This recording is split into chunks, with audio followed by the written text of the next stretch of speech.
Carlos Alcaraz is the #1 tennis player in the world. Now he made history by climbing to the top of the ATP rankings at the back of the US Open win. In fact, he is the first teenager to become world #1. And en route to that win, Carlos broke many records. He joins us at this hour. Many congratulations, Carlos Alcaraz, for that fantastic feat. How does it feel to be in this space, world #1 and the US Open winner? Well, it feels great, you know. My dream come true right now, so I have no words enough to describe my feelings right now.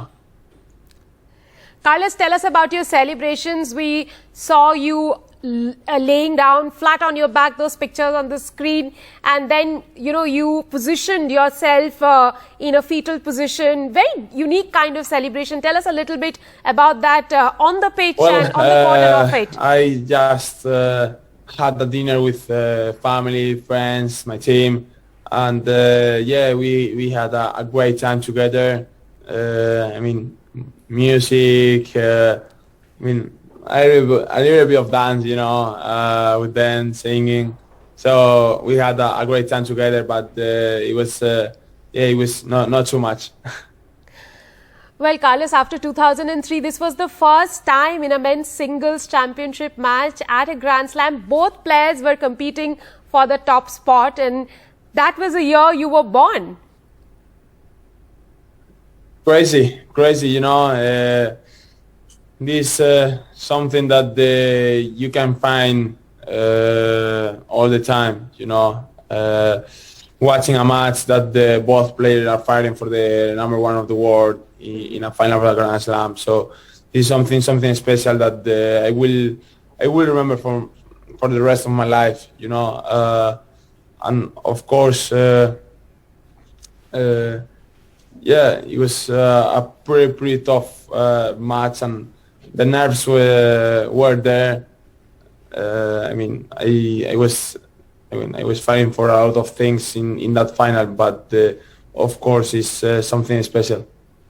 Carlos, you spoke about getting to #1 and how it's been a dream come true. Your coach, Juan Carlos Ferraro, has also been there. He's been there, done it. What are the tips he's giving you to be in that #1 zone, to retain yourself there? Not right now. Right now, we didn't talk about the final. We didn't talk about the #1. Just enjoy the moment. Enjoy the trophy, of course. We had no time to talk about the future. Just we enjoy the time, and we will have time to talk about the #1, the goals, the trainings, everything. Okay, let's not talk about the future, but what has happened in the past, just this year. You had 51 wins this season, and that's quite incredible. Since the game is so physical, what has it taken you to maintain that intensity?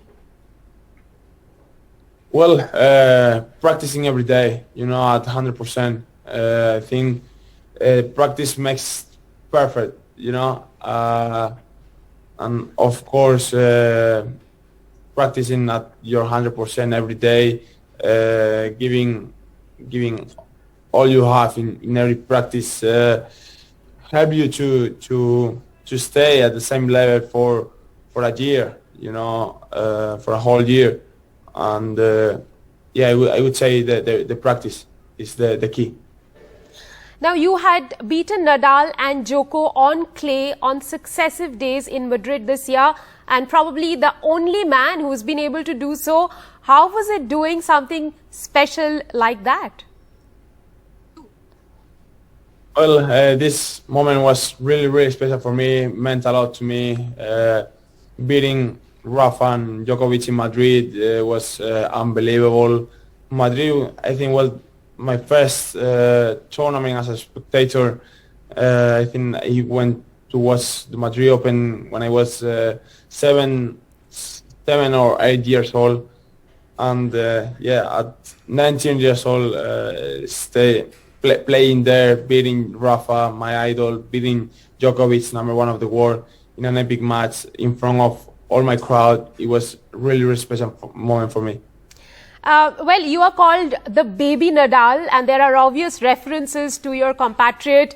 Did you draw inspiration from him while growing up?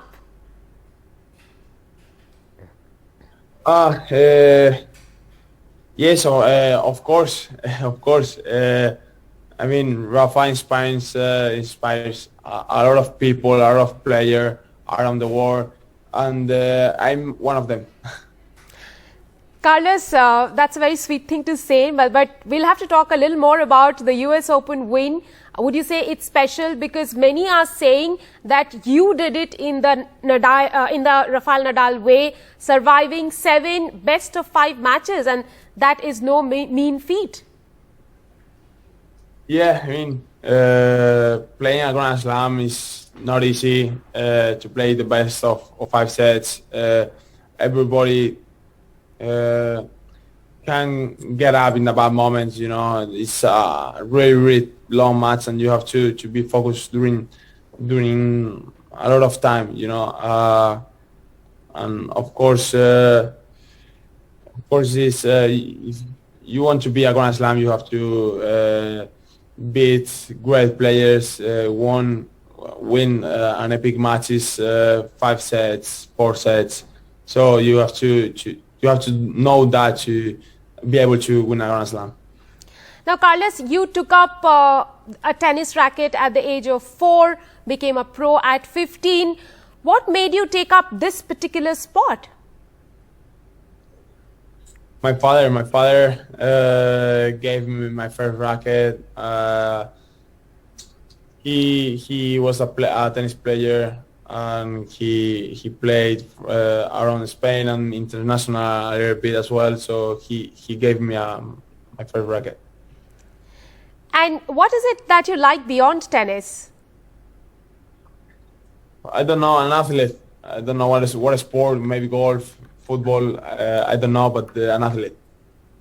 Well, football is a sport that's also loved by your idol, Rafael Nadal. Wish you all the very best and hope you stay at the #1 spot for long enough. Thank you very much, Carlos Alcaraz, for joining us.